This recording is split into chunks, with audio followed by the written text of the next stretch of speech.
Bueno, buenas noches, bienvenidos a una nueva edición de Arte y Sabor TV. Hoy con nosotros tenemos una invitada de un poquito más lejos.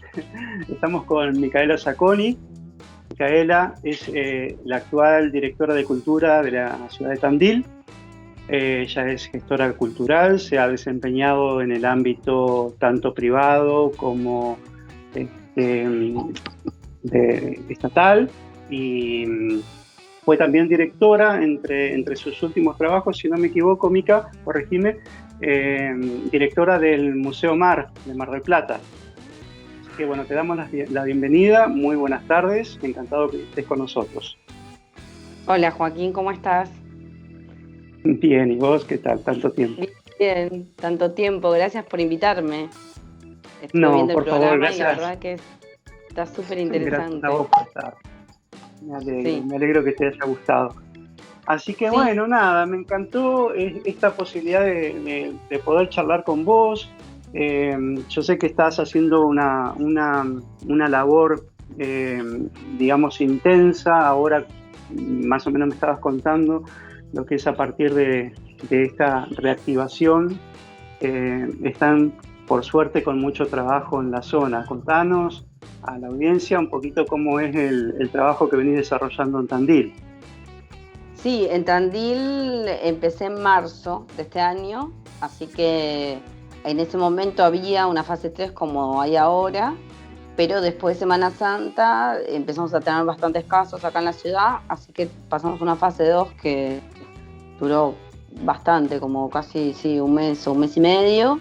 Y después, bueno, se lograron contener los casos, creo que producto de la vacunación, del ritmo de la vacunación.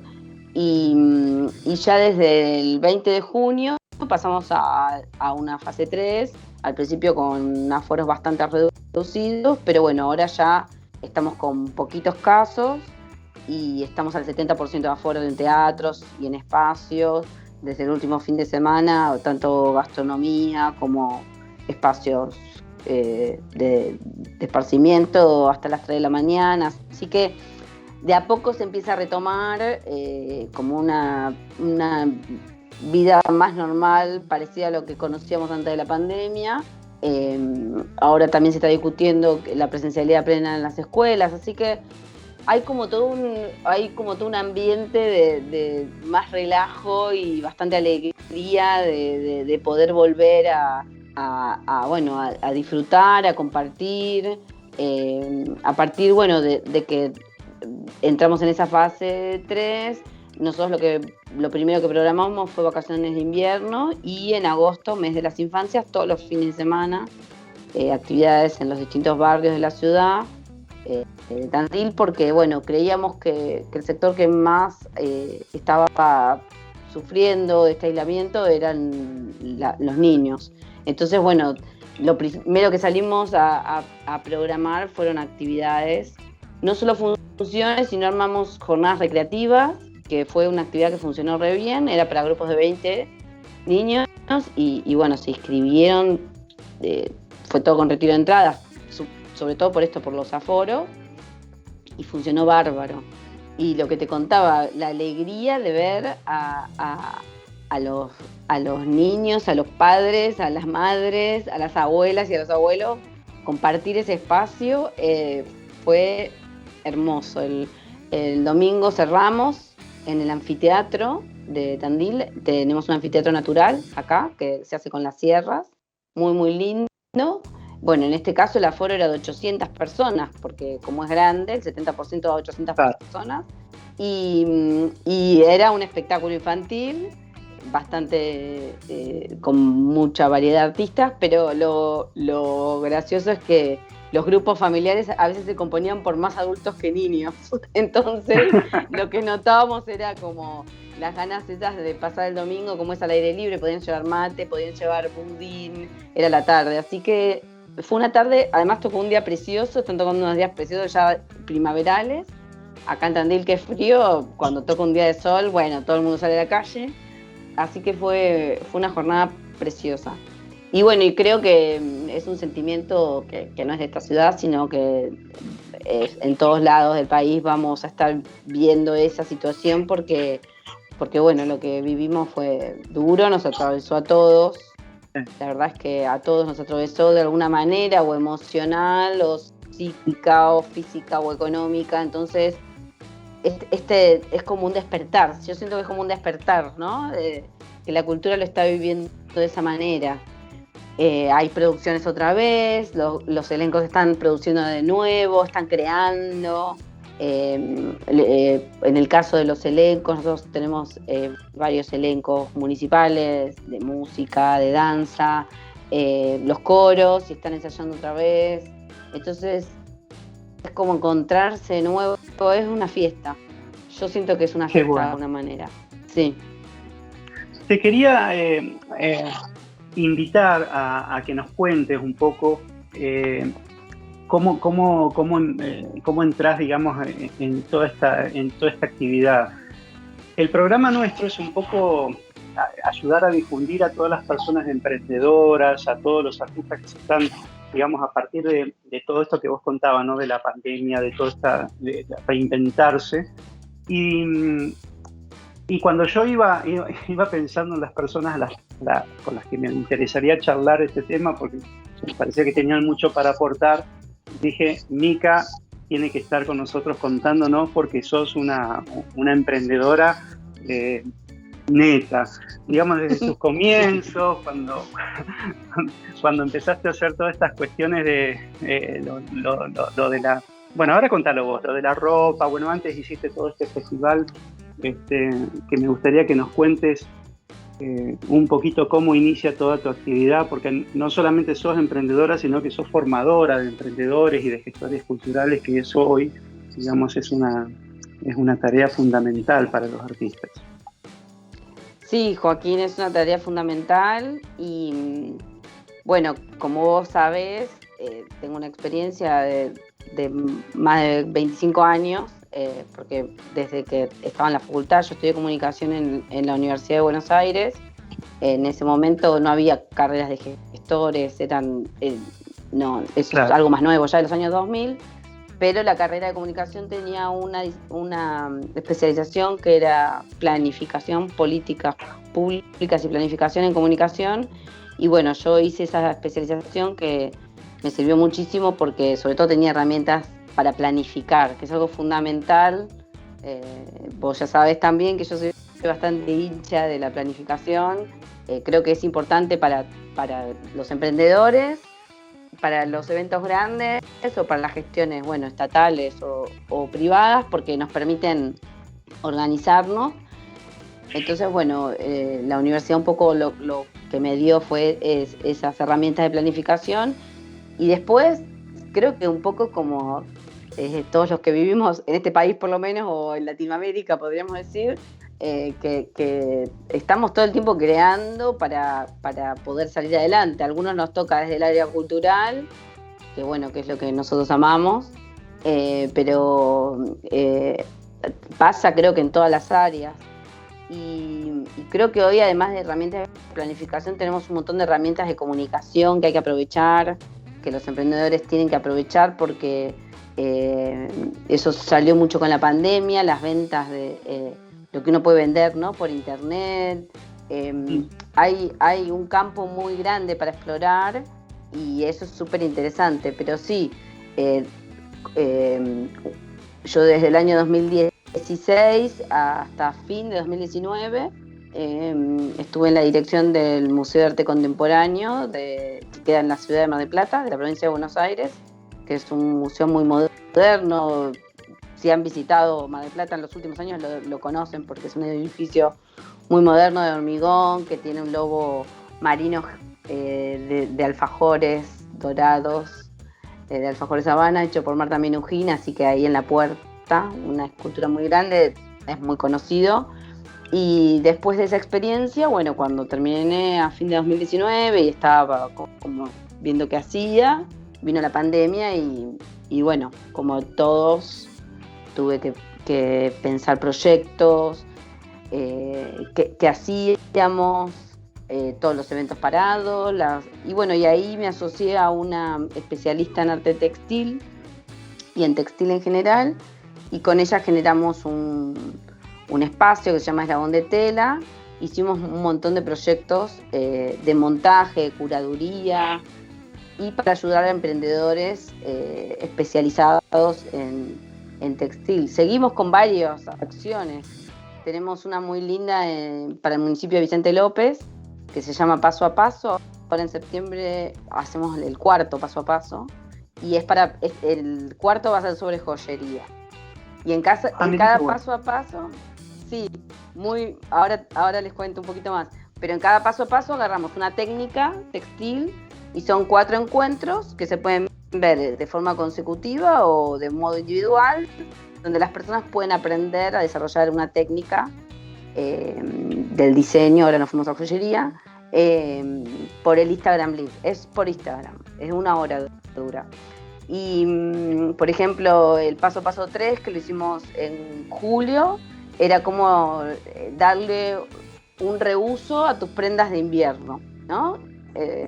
Entonces había una persona que bueno, si tu suéter se había roto, te ayudaba a hacer con fieltro decoraciones, entonces podías tapar. Después hay una chica que hace bordado, pero en vez de hacer bordado invisible, ahora se llama bordado visible. Es una técnica que está muy, muy furor en Inglaterra, sobre todo. Entonces vos bordás y le haces como un bordado lindo, y también tapás por ahí si te lo comió una polilla, bueno.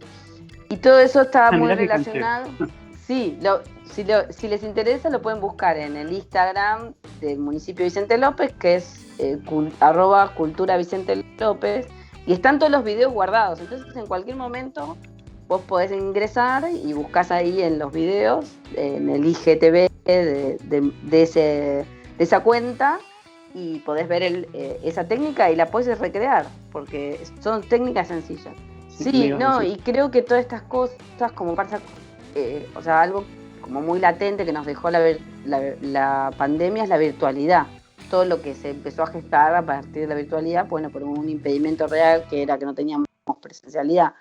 Pero creo que todas estas cosas son las que, porque hablamos cuando uno es emprendedor, ¿no? Que es como a lo que uno tiene que estar siempre atento, ¿no? Como decíamos en el curso, la innovación, la creatividad, esas son herramientas que siempre nos van a ayudar como emprendedores a poder estar como al día, por decirlo de alguna manera, con lo que está pasando, y que nuestro producto, bueno, no quede como estancado en un lugar que por ahí no tenemos las ventas que necesitamos o no encontramos en qué espacio o mercado ubicarlo. Entonces me parece que son como claves que nos ayudan mucho, y que por lo menos yo las repito porque siempre al final funcionan: la creatividad y la innovación. Bueno, y contanos un poquito esto que estábamos por ahí ya hablando de tu actividad anterior. Vos habías desarrollado un festival bastante interesante de teatro. ¿Eso cómo está en este momento? ¿Continúa? Contanos un poquito de eso. Sí, es un festival que nació en el año 2015, junto también con el municipio de Vicente López, donde ellos lo que buscaban en ese momento era que más gente se acercara al teatro. Entonces nos pidieron, ese festival yo trabajé con una dramaturga que era la directora artística, yo hacía la producción artística, y era un festival que su lema era que tenía que ser en cualquier lugar menos en una sala de teatro. Entonces nosotros lo llamamos Festival de Teatro en Espacios Inesperados. Y bueno, hicimos obras no solo en la vereda y en las estaciones de trenes, por dar ejemplos muy característicos de Vicente López, de Olivos, de esa zona, sino que hicimos obras de teatro en peluquerías, en un taller mecánico, bueno, en las casas de los vecinos que nos prestaron, en clubs.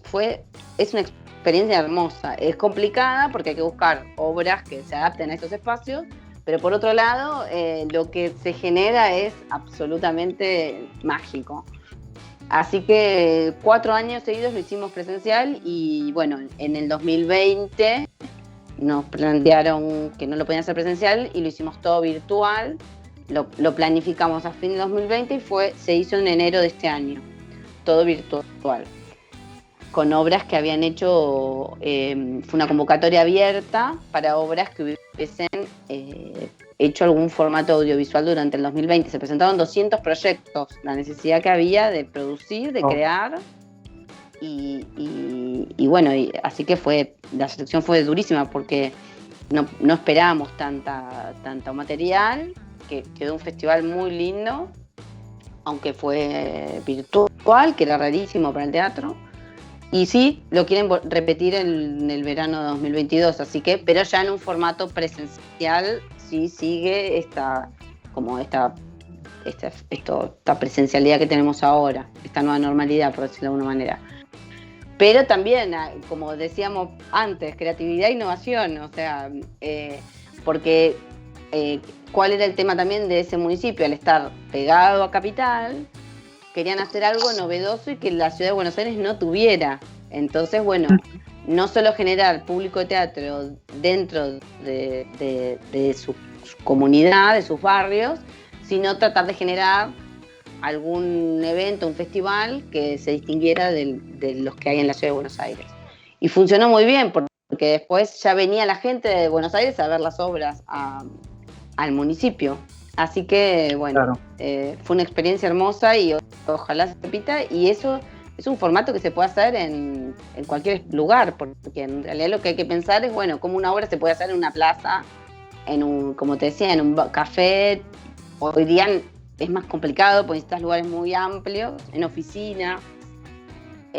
Pero bueno, se puede pensar, se puede hacer también. Micaela Zacconi, directora de Cultura de Tandil, ha sido un placer y un honor tenerte con nosotros. Muchas gracias, un saludo grande. Hola, ¿cómo están? Hoy tenemos el orgullo de tener con nosotros a un dramaturgo cordobés, el señor José Luis Arce. José Luis Arce es autor de obras de teatro y director teatral, con una vastísima trayectoria en la ciudad de Córdoba, autor, entre otras obras, de La niña que moría cada rato, de Borges y yo, obra con la cual ha ganado el premio Born al teatro, uno de los premios más prestigiosos de España y de habla hispana. Es más, José Luis es el segundo ganador de este premio en América. Así que con ustedes, el señor José Luis Arce. Hola, buenas noches. Estamos aquí con José Luis Arce, autor, director de teatro de la ciudad de Córdoba. Buenas noches, José Luis. ¿Cómo estás? Hola, Guillermo. Bueno, acá en Córdoba perfectamente, bueno, a la expectativa de retomar nuestros caminos teatrales, ¿no? Mientras tanto, bueno, trabajando en miles de alternativas que siempre surgen, ¿no? Bueno, contanos un poquito, tenía entendido que estabas con un proyecto, bueno, como tantos, que con esta situación pandémica ha quedado un poquito parado. Contame un poquito, si se puede, de qué se trata ese nuevo proyecto que estabas abocado. Sí, estaba a días de estrenar ese trabajo en 2020. Se llamaba El policía de las ratas, de Roberto Bolaño, el escritor chileno. Habíamos pagado derecho, bueno, y teníamos los subsidios ganados, todo es por concurso, ya sabes. Y lamentablemente, bueno, es muy difícil retomarlo. Hay gente del equipo que volvió a sus provincias de origen, no los tenemos ahora disponibles. Y retomar como originalmente planteamos el proyecto sería como muy duro para los actores, en fin, así que la decisión fue darlo de baja finalmente, y después de casi un año de trabajo, y nos ha significado, bueno, una apertura hacia una especie de documentación de todo eso que quedó inconcluso. Justamente es una reflexión sobre la historia del arte inconcluso, que no es poca, en realidad. Fuimos descubriendo que casi es una historia paralela a la del arte acabado, podemos decir así, prácticamente desde las cuevas de Lascaux. Así que hemos descubierto una buena manera de entretenernos y no sentirnos para nada, digamos, bajoneados con el destino de este policía de las ratas, ¿no? Era muy interesante, sí, llevar a escena a un autor emblemático, un autor maldito como Bolaño, que prácticamente no ha sido llevado al teatro, pese a que Bolaño tenía algunas ínfulas teatrales al principio de su trayectoria literaria. Así que hubiese sido, bueno, muy, muy bonito poder haber concretado eso, pero no se dio. Claro. Contanos un poquito, bueno, vos estuviste mucho tiempo fuera del país, estuviste formando, estuviste trabajando mucho tiempo desde hace varios años. Cuando regresaste a Córdoba, formaste parte de un grupo emblemático de Córdoba.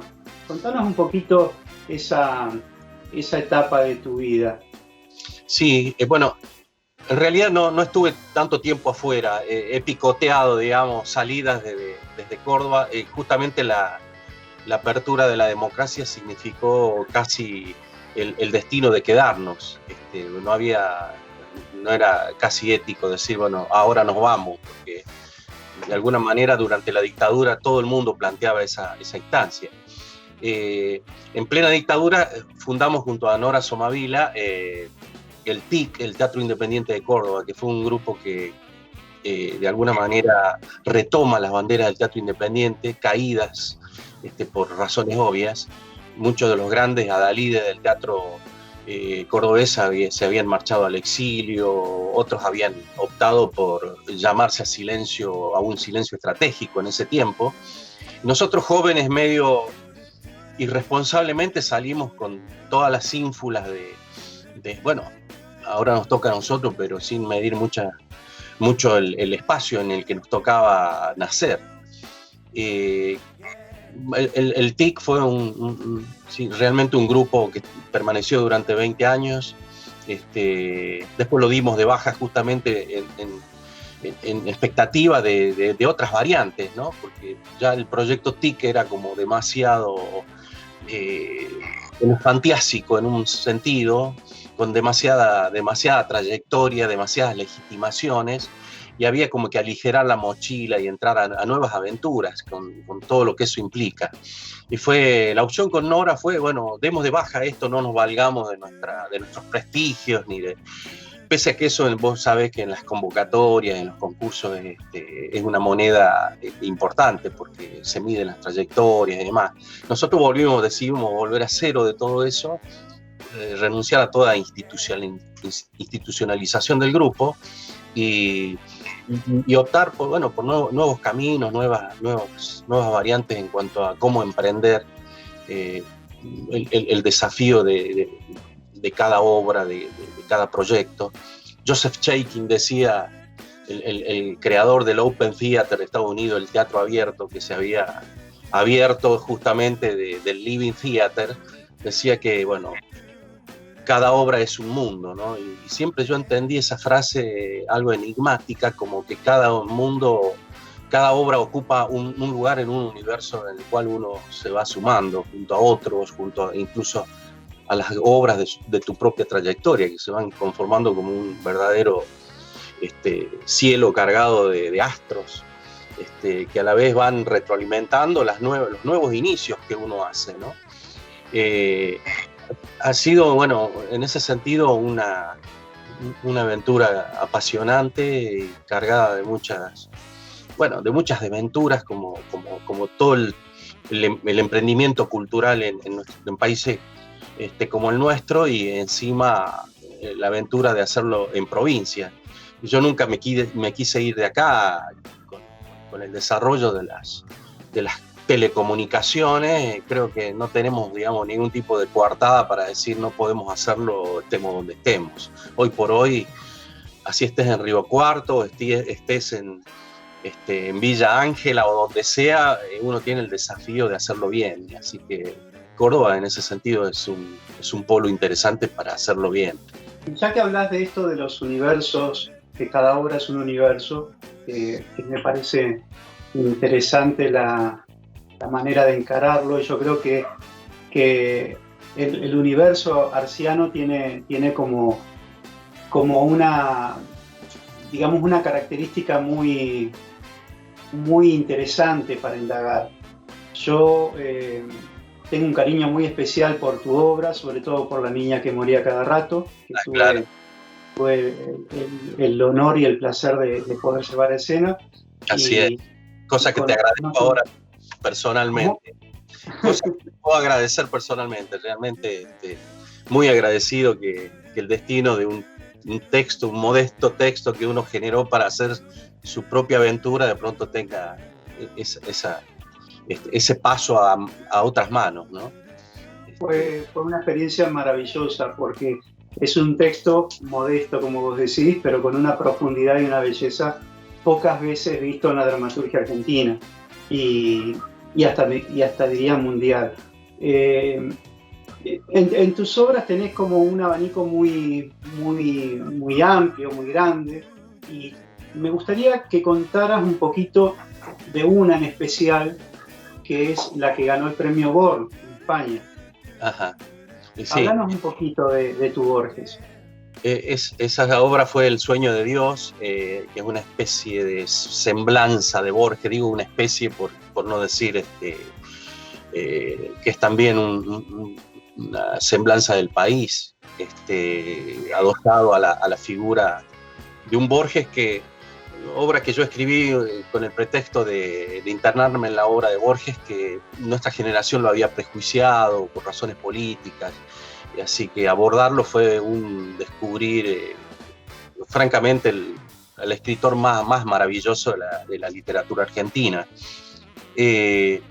Bueno, y son esos textos. Yo nunca me quise poner en la funcionalidad del dramaturgo, así como profesionalmente, ¿no? Siempre escribí para mi grupo, para solucionar, por alguna aptitud para hacerlo, alguna cuestión que necesitaba el grupo, pero no por yo ser un dramaturgo. Con esta obra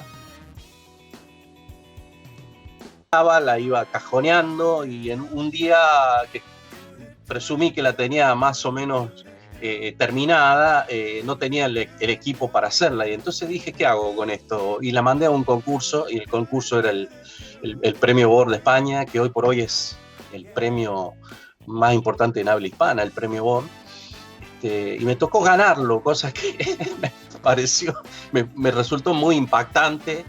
En Latinoamérica solo lo había ganado Marco Antonio de la Parra y Jorge Díaz, el autor del Ictus de Chile, ya fallecido obviamente.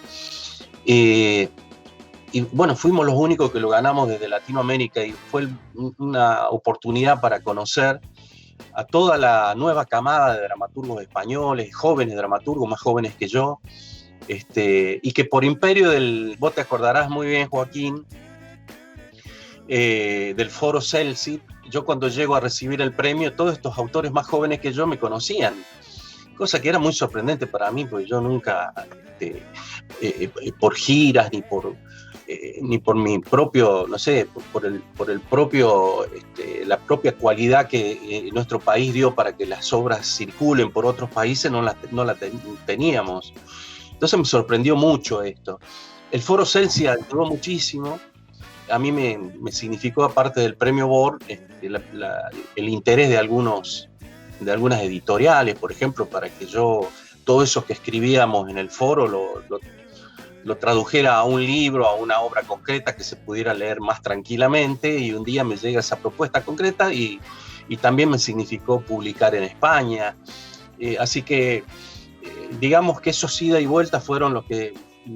Yo corrijo esto que decías de que estuve mucho tiempo afuera. En realidad estuve afuera, pero de esta manera, ¿no? Y siempre como dando la prueba previa de que uno podía generar un interés del cual resultaba que alguien leía y decidía, bueno, apoyar eso, ¿no?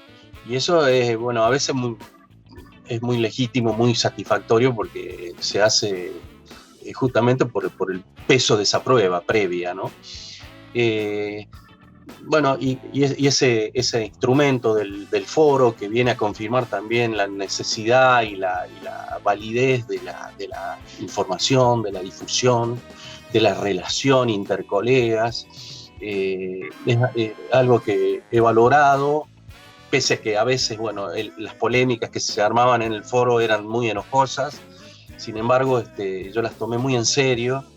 El foro me trataba en un momento dado como un editorialista del foro, lo cual me enorgullecía mucho, y la consecuencia de eso ha sido un trabajo ensayístico que me ha abierto una puerta nueva a un mundo que vino a surtir toda esa alternativa que digo que posterior a la clausura del TIC, el Teatro Independiente de Córdoba. O sea, la posibilidad de publicar, de pensarme yo como, no sé, como un ensayista, como un escritor, y al día de hoy tengo 4 ensayos publicados, no solo el que se publicó en España, sino el instituto me ha publicado 3 libros, aparte, bueno, de mis obras, mis textos que han seguido su propia dinámica en ese sentido.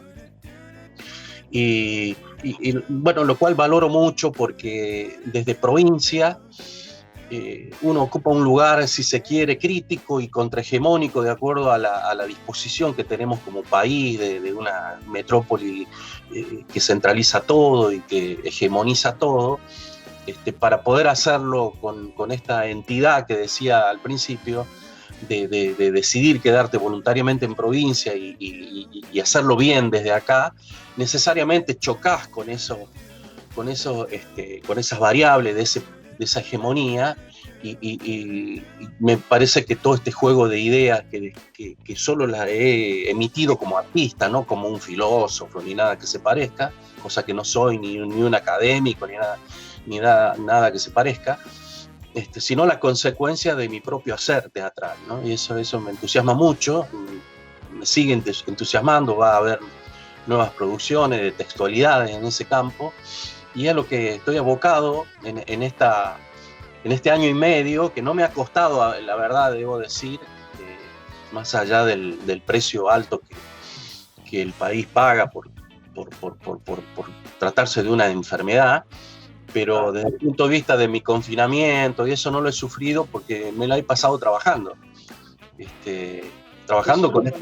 También el otro día, la nota anterior, tuvimos una charla con Jorge Eines y hablábamos un poco, ¿no?, de esta cuestión de lo que pasaba en este momento pandémico, en donde los artistas nos tuvimos que también reinventar de alguna manera como para poder seguir haciendo desde otro lugar, ¿no? Y bueno, incorporando otras herramientas que por ahí no teníamos tan aceitadas, a mano, ¿no?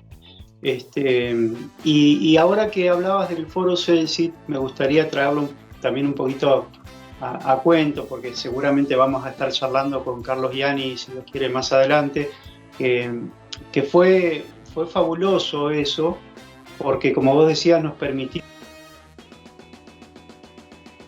partes del mundo, ¿no? Yo tuve la posibilidad no solo de conocerte a vos, sino también a César Brie, que también ahora el 2 de agosto vamos a estar charlando con él.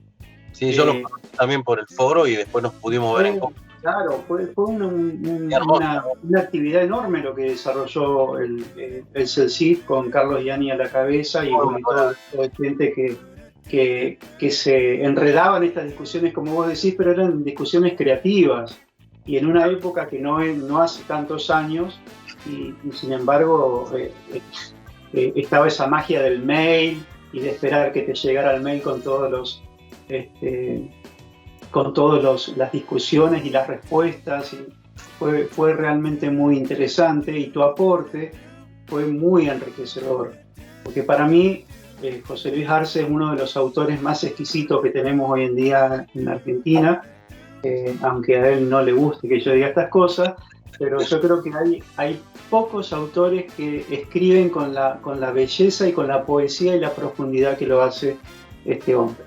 Así que bueno, yo los invito a seguir. Vamos a poner acá en el programa los links de las páginas donde se podrá acceder a la información de José Luis y acceder a algunos trabajos.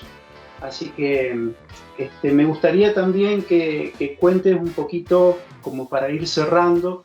Vos estuviste también yendo y viniendo desde la actividad independiente un poco también a la actividad oficial en Córdoba. Contanos un poquito cómo es ese ir y venir de un lugar a otro.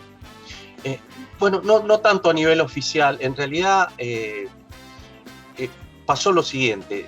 Cuando comienza la democracia, esto era un desierto desde el punto de vista de las escuelas teatrales.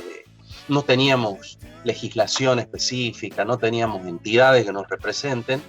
Lo que sí valoramos como sector fue desarrollar ese pequeño poder para tener una interlocución que fuera reconocida por el Estado que empezaba.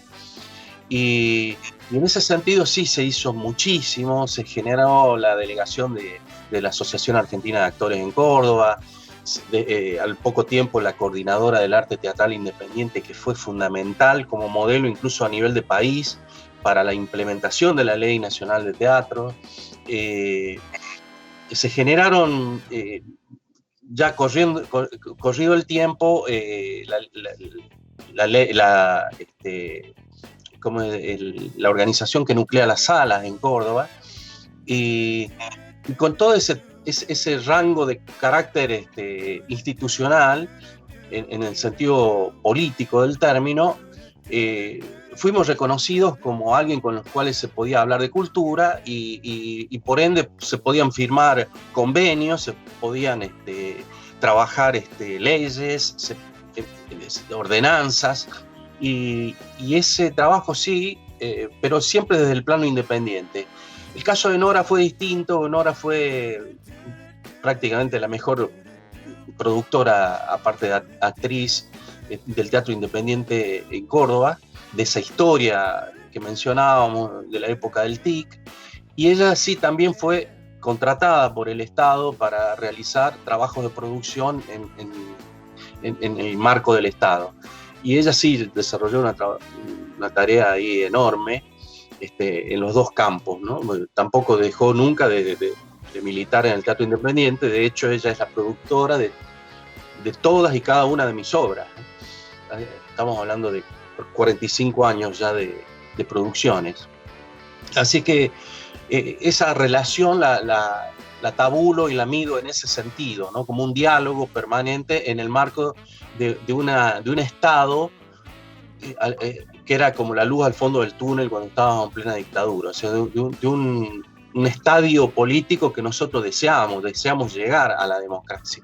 Entonces, cuando la democracia estuvo ahí frente nuestro, nosotros debíamos ser interlocutores de ella, y no por una cuestión de oficialismo o de prebendas a nivel del Estado, sino por una cuestión de desarrollar el proyecto futuro que debían afianzar esa democracia, democratizar la cultura y democratizar cada cosa que se hiciera en el marco de esa nueva institucionalidad, ¿no? Y seguís trabajando, por supuesto, en familia con Nora. Y tengo entendido también que tu hijo también está trabajando con ustedes o participó en algunas obras, creo que en la parte musical, si no me equivoco. Sí. No, bueno, mi hijo, el José Simón, es un geniecillo de rubros técnicos, aparte de actor. Ha ganado premios provinciales en todos esos rubros, y también, bueno, es músico. Aplica la música tanto al teatro como es músico también con agrupaciones específicamente musicales.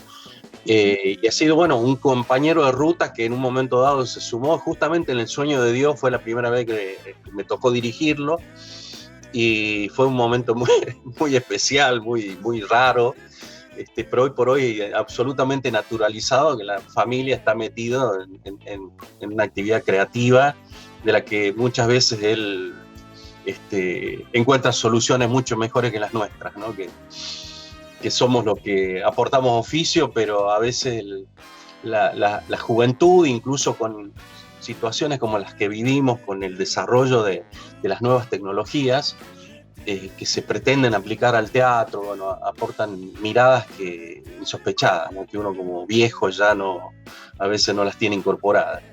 Así que bueno, eso es una nueva energización en este camino. Nuestro camino siempre ha sido experimental. En realidad concibo el camino dentro del teatro como un permanente desafío de orden experimental y de soluciones experimentales. Y en ese sentido, hoy por hoy José Simón es un ladero formidable, ¿no? en ese camino. Así que, y para terminar, José, contanos un poquito cómo viene la parte de enseñanza. ¿Estás teniendo alguna escuela en Córdoba? Bueno, ahora está medio complicado, pero ¿cómo venía esa parte? ¿Estabas con la pedagogía o...?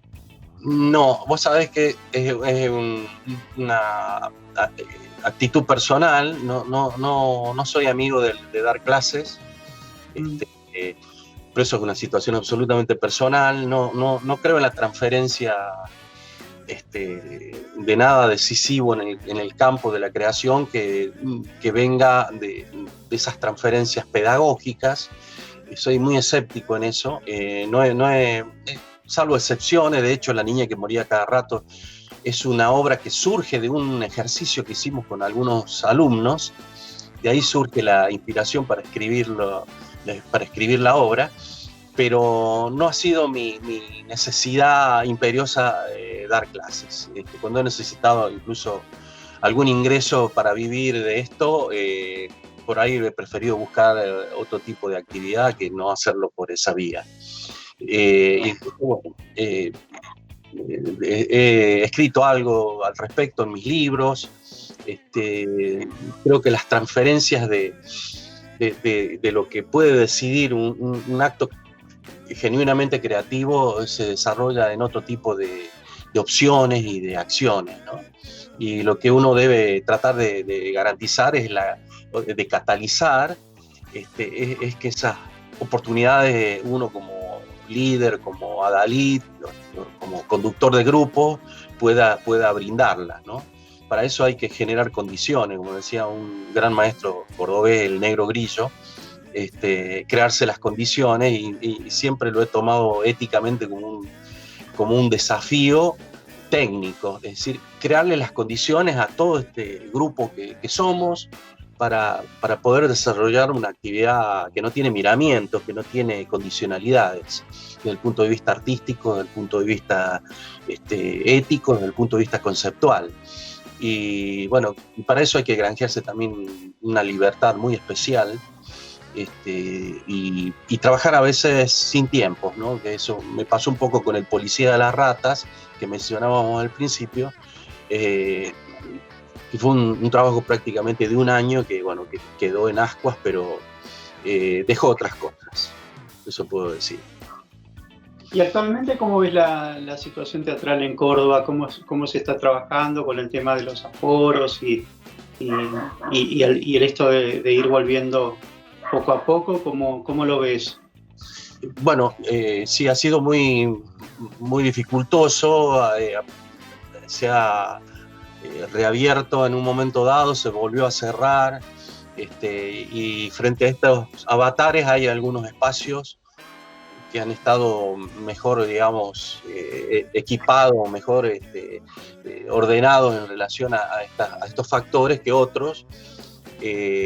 Córdoba hoy por hoy, después incluso al calor de la democracia y después de la Ley Nacional de Teatro, ha generado todo un sistema novedoso, porque no existía anteriormente, que es una variante a otra época muy brillante de Córdoba, como era la década de los 60 y de los principios de los 70.